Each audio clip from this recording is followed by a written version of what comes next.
Our daily Bible reading today comes from Proverbs chapter 29 through chapter 31. And our daily devotional today here at Carrollton Christian Fellowship comes from the beginning and first half of Proverbs chapter 29. And what we see in Proverbs chapter 29 is that Solomon is giving wisdom for those who wish to harden their neck. Anytime throughout Scripture where we see the term or the phrase harden their neck, this is used for those who are stubborn.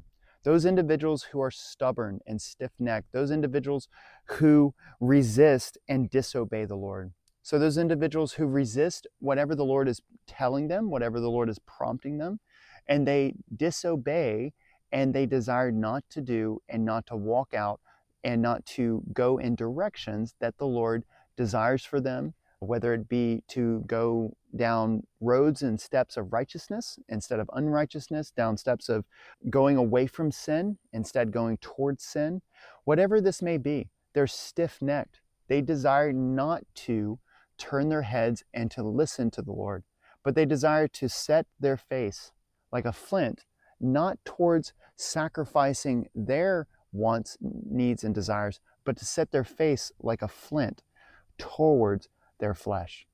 And so to this individual, first of all, this individual is not to ever be the Christian. Paul in 2 Thessalonians chapter 3, we referred to that yesterday in our last Devo.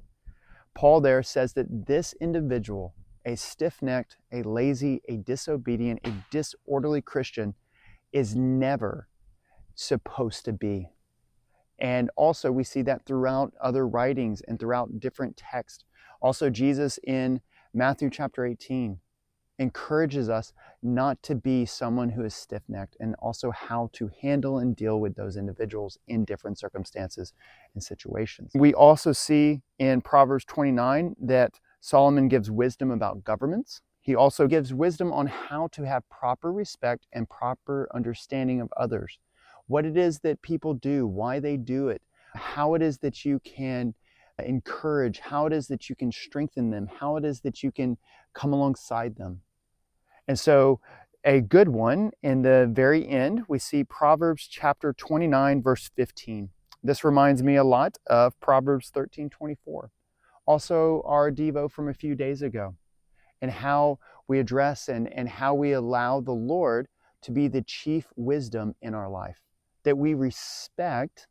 Remember, all of these proverbs, all of this wisdom that's going to come is in light of the individual who has placed their supreme respect or fear, so fear, their respect for the ultimate above all wisdom, that they respect the Lord's wisdom above everything else, his strength, all that he is, his character above anything else. And so we need to be careful, just as verse 15 points out, just as we talked about, I think about 2 days ago in our Devos, just as Proverbs 13:24 points out, we need to be cautious how we're raising our kids. We need to be cautious that we do not elevate the world's wisdom, knowledge, and understanding above the Lord's knowledge and understanding. That is placing an idol in front of the Lord.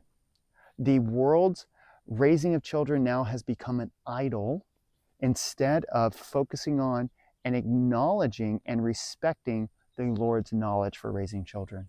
And so that's what you've done. You've gone away from the path that God desires and the path that God has, so that we may have both good fellowship with the Lord and also fellowship with one another.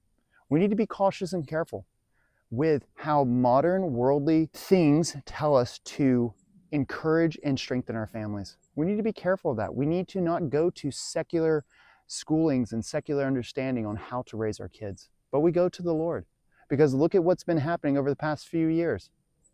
Do you really want that system telling you how to raise your kids? Well, then why are you doing contrary to the Word? I hope that this will be encouragement to you today. All it is just make that change. Stop doing, start doing. That's all it is.